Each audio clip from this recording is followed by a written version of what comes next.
Alors, le Pakistan essaye de jouer les durs. Regardez ça.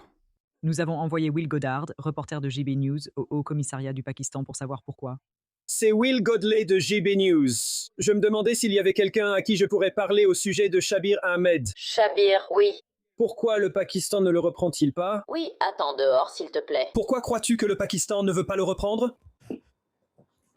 Je ne sais pas. Je ne sais pas. Puis-je poser une question sur Shabir Ahmed? Vous sortez du Haut Commissariat? Pourquoi le Pakistan refuse-t-il qu'il y soit extradé? Désolé.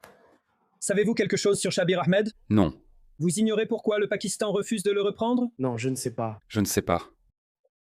Tu ne sais pas. Mira, est-ce vrai que vous n'acceptez pas vos propres criminels qui se trouvent à l'étranger? Nous ne savons rien. D'accord, donc pour ceux d'entre vous qui ne savent pas qui est Shabir Ahmed, laissez-moi vous donner un peu de contexte. Je pense que vous savez. Vous savez qui il est. Permettez-moi de vous présenter la meilleure exportation du Pakistan vers le Royaume-Uni.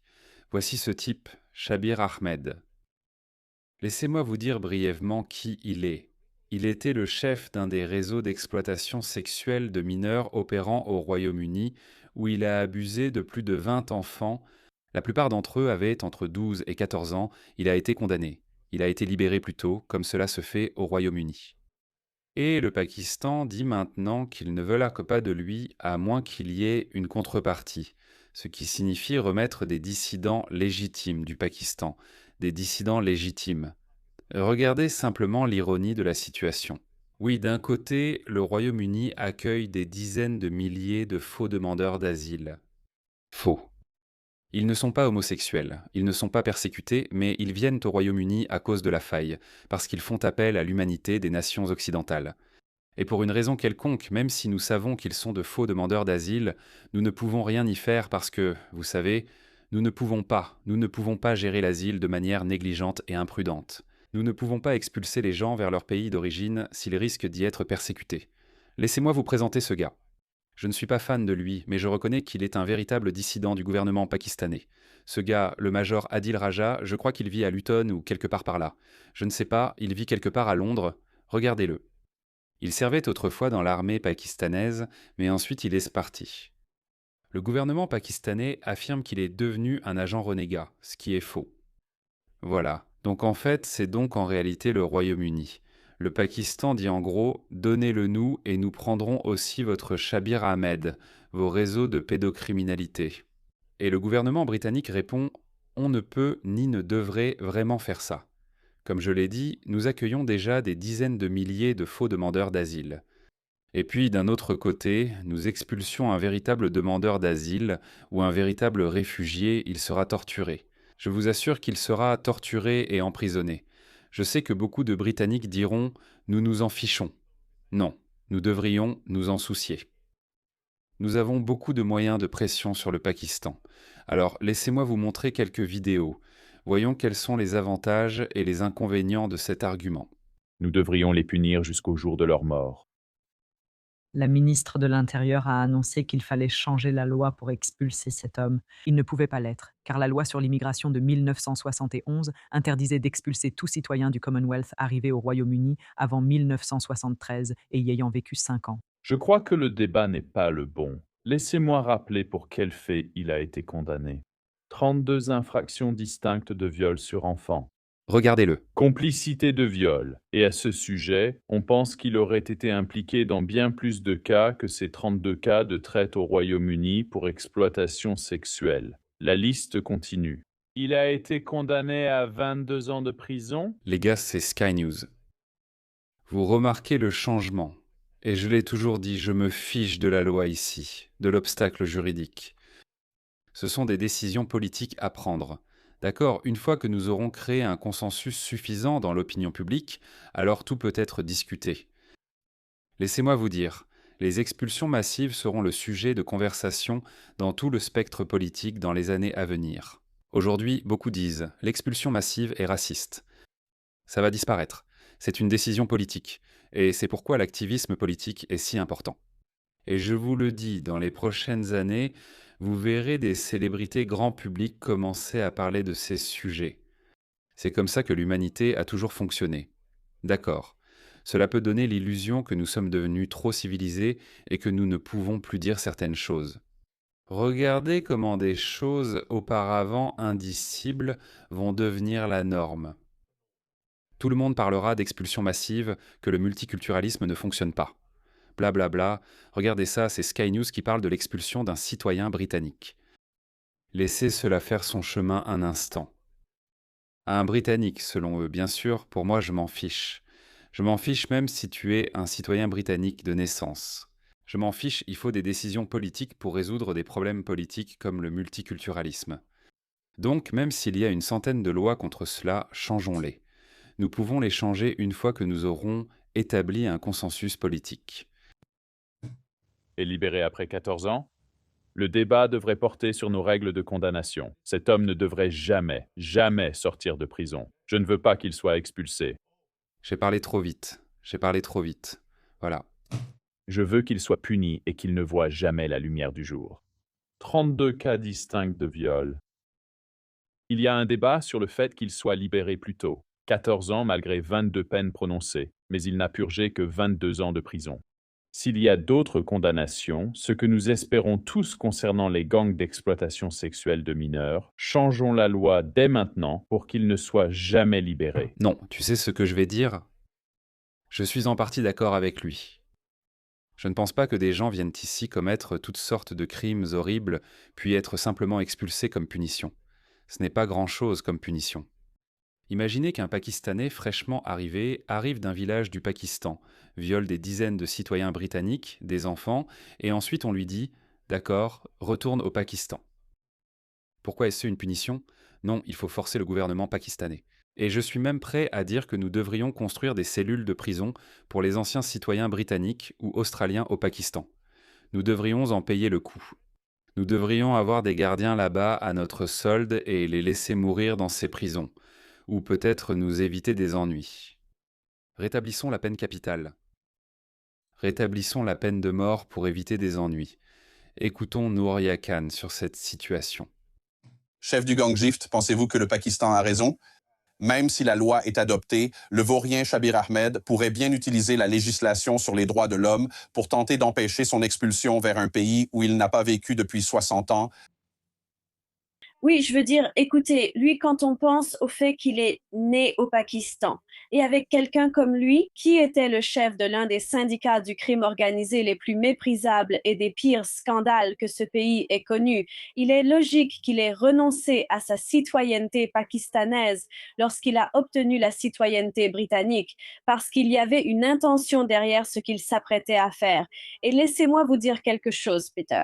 Des hommes comme lui, qui viennent du Pakistan et qui pensent comme ils le font et qui ont des idées pour commettre des crimes aussi odieux que les siens, préfèrent croupir dans des prisons britanniques, sur le sol britannique, plutôt que d'être renvoyés au Pakistan. Je veux dire, il y a tellement de Britanniques d'origine pakistanaise qui vivent ici et dans l'ensemble, ils ne sont pas des criminels, mais ils sont heureux de conserver leur double nationalité. Ils font des allers-retours et envoient des fonds au pays. Mais quelqu'un qui renonce délibérément à sa nationalité le fait parce qu'il ne veut pas que ce pays ait la moindre emprise sur lui. Mais c'est fascinant. Je pensais justement à cela avant, qu'il préférait aller en prison en Grande-Bretagne pour les 22 ans auxquels il avait été condamné à l'origine, puis il est sorti 14 ans plus tard. Il préférait passer 22 ans en prison, mais pourtant, il n'a fait aucune tentative pour s'enfuir au Pakistan. Est-ce à ce point qu'il déteste le Pakistan? Pourtant, il scande « Pakistan Zindabad ». Pourtant, ils choisissent toujours le Pakistan plutôt que la Grande-Bretagne. Ces types sont des cinglés d'un autre niveau. Et plus vite on pourra se débarrasser d'un grand nombre d'entre eux, mieux ce sera. Que penses-tu de la façon dont il est protégé en ce moment, Shabir Ahmed? Il y a beaucoup d'argent des contribuables qui est utilisé pour assurer sa sécurité, pour s'assurer qu'il se déplace dans différents endroits et qu'il ne reste pas à Rochdale, par exemple. C'est un coût pour le contribuable. Il se peut très bien qu'on lui donne une nouvelle identité si la menace est jugée trop élevée.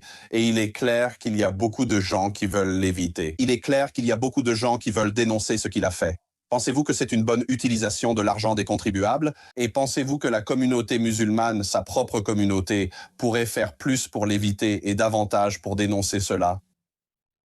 Non, je pense que c'est un vrai gaspillage de l'argent public. Pourquoi les ressources britanniques devraient-elles être utilisées pour surveiller cet homme ou pour lui donner une nouvelle identité et mettre en place, vous savez, les niveaux de sécurité nécessaires pour garantir qu'il ne représente pas une menace pour la sécurité publique alors qu'il en est clairement une? Et je pense que c'est un véritable affront à toutes les victimes survivantes à qui on a laissé entendre qu'à sa libération, le simple fait qu'il ait bénéficié d'une libération anticipée est déjà problématique en soi. Mais le fait qu'à sa libération, il serait expulsé. Pourquoi leur donner cette impression si ces mesures ne pouvaient pas être appliquées dès le départ? Et je dirais aussi ceci, même s'il est surveillé 24 heures sur 24, il reste une menace dans ce pays, parce que même si la plupart de la communauté pakistanaise devrait le rejeter, et j'espère qu'ils le feront comme il se doit. Ils ne le font pas. Voici le point.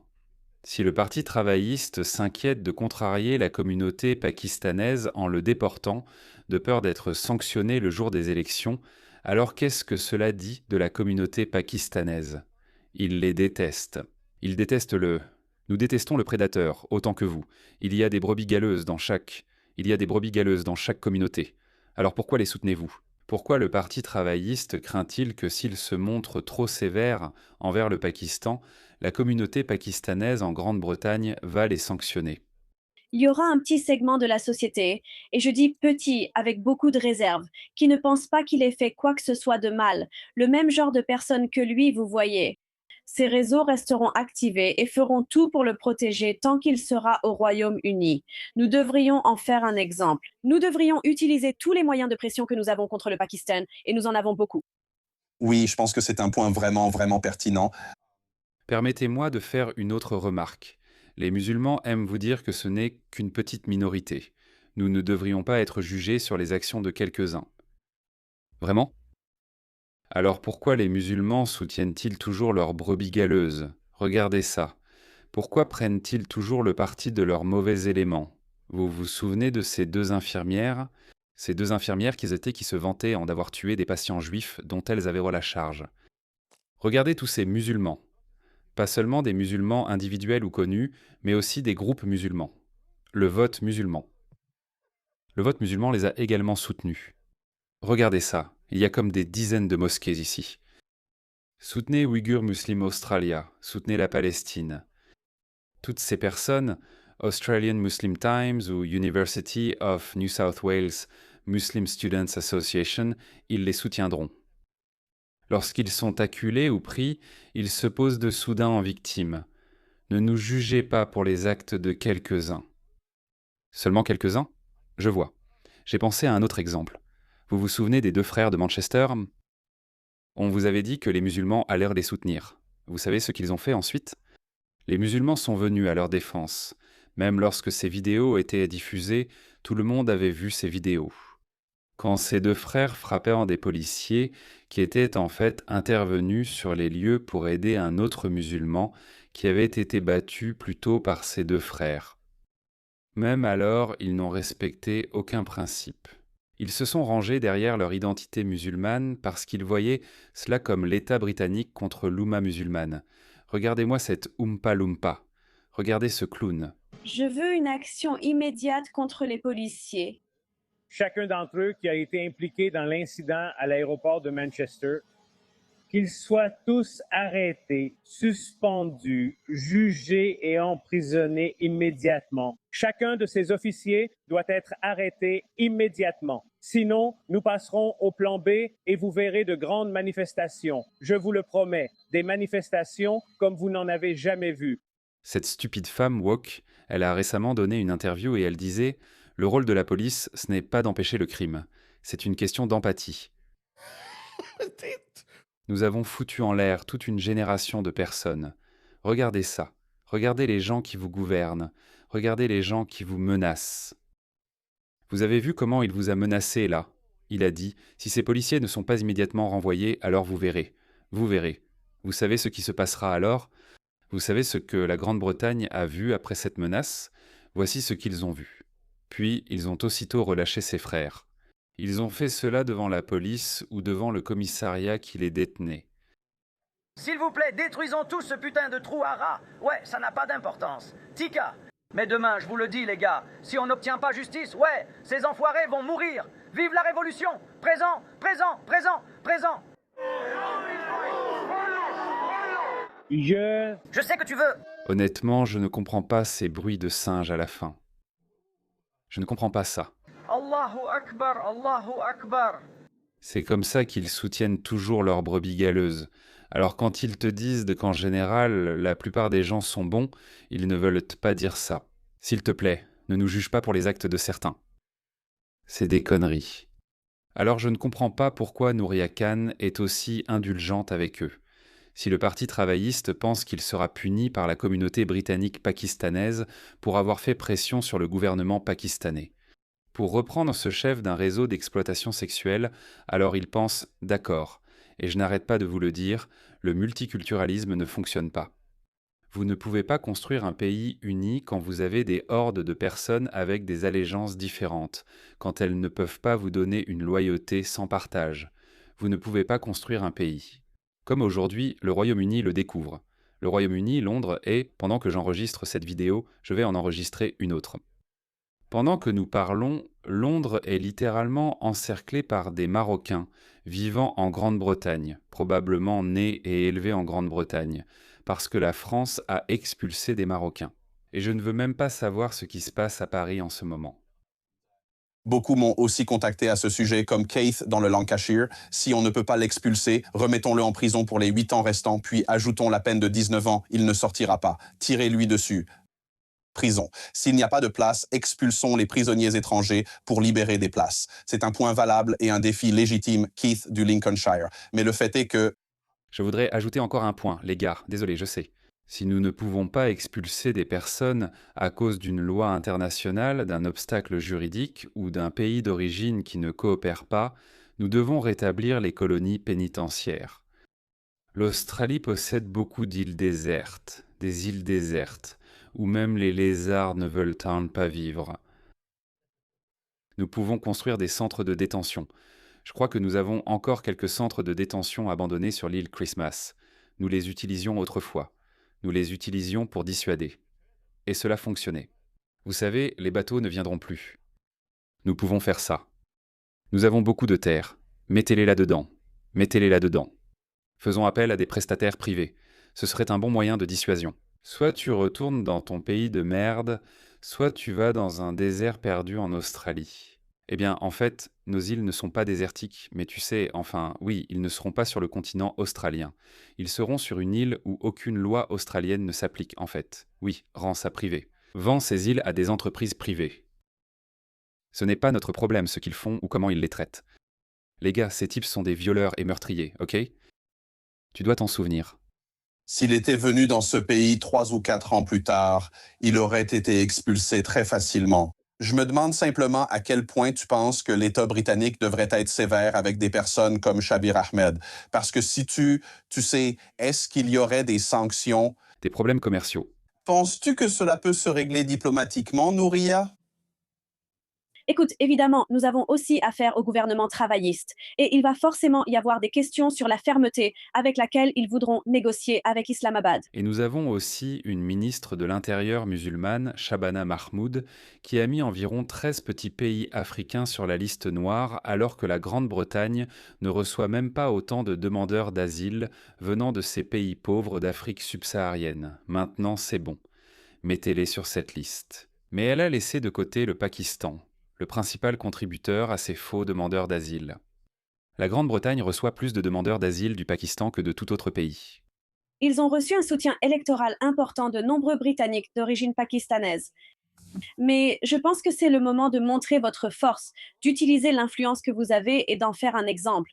Parce que Peter, nous voyons que le Pakistan est un pays très problématique en ce qui concerne l'abus général de l'immigration, l'abus des visas étudiants utilisés pour ensuite déposer des demandes d'asile, l'abus des visas étudiants, puis l'arrivée de personnes à charge et de fausses demandes d'asile pour homosexualité. Et donc tout cela se passe dans le...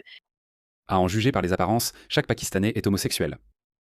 En arrière-plan, mais le fait que, comme je l'ai dit, il ait renoncé à sa nationalité puis ait commis les crimes qu'il a commis à un tel niveau, montre qu'il y avait une intention derrière cela. Il se disait « J'ai un avantage sur eux ». On lui a dit juridiquement qu'il ne pourrait pas te renvoyer. Je pense que cela ferait du bien à la Grande-Bretagne, aux victimes survivantes et au public de montrer que le pays sait faire preuve de force quand il le faut et que nous le renvoyons. Ainsi, ceux qui viennent ici, déchirent leur passeport et se croient uniquement à la charge de l'État britannique, y réfléchiront à 2 fois avant de recommencer. Merci beaucoup, Nouria Khan, journaliste et animatrice de podcast. Il y a vraiment beaucoup de choses là-dedans. La Grande-Bretagne doit être brutale. La Grande-Bretagne doit aussi décrocher le téléphone, mais ce gouvernement gauchiste woke d'Andy Burnham ne fera rien. Son état de grâce sera terminé d'ici 48 heures, au maximum dans 2 semaines. Sa lune de miel sera terminée. Mais s'il était un tant soit peu sensé ou loyal envers la Grande-Bretagne, il décrocherait le téléphone, appellerait Donald Trump et dirait « Hé Donald Trump, tu as raison à propos de ta politique de déportation massive. Nous allons maintenant commencer à expulser ces gangs de violeurs vers le Pakistan. Et nous allons leur forcer la main. Nous allons interdire les transferts de fonds. La Grande-Bretagne envoie 4,5 milliards. Les Britanniques d'origine pakistanaise ont envoyé 4,5 milliards de dollars au Pakistan lors du dernier exercice financier. Le Pakistan, un pays pauvre du tiers-monde ? Laissez-moi le répéter. Le Pakistan, un pays pauvre du tiers-monde, va-t-il sacrifier des milliards de dollars venant du Royaume-Uni à cause de quelques pédophiles barbares ? Non. Mais si cela ne suffit pas, car comme je l'ai dit, le Pakistan pense avoir un moyen de pression. Ils font pression sur le gouvernement britannique pour qu'il renvoie ce dissident, le major Adil Raja, au Pakistan. Comme je l'ai dit, cela m'est égal. Et je suis sûr que beaucoup de Britanniques s'en fichent, mais nous n'allons pas transiger sur nos valeurs. Alors appelez Donald Trump et dites « vous savez quoi ? Allez-vous également restreindre les visas pour leur élite et interdire les transferts de fonds ? Vous savez quoi ? Trump le fera sans hésiter. Il est du genre. Oui, enfin, quelqu'un est d'accord avec moi sur cette migration illégale, parce que Trump comprend comment l'Europe est détruite par ces barbares. Mais je ne pense pas qu'Andy Burnham va le faire. C'est pourquoi, les gars, nous devons développer un consensus politique pour dire « ça suffit, ça suffit ». Nous n'allons plus tolérer ces absurdités. Expulsor.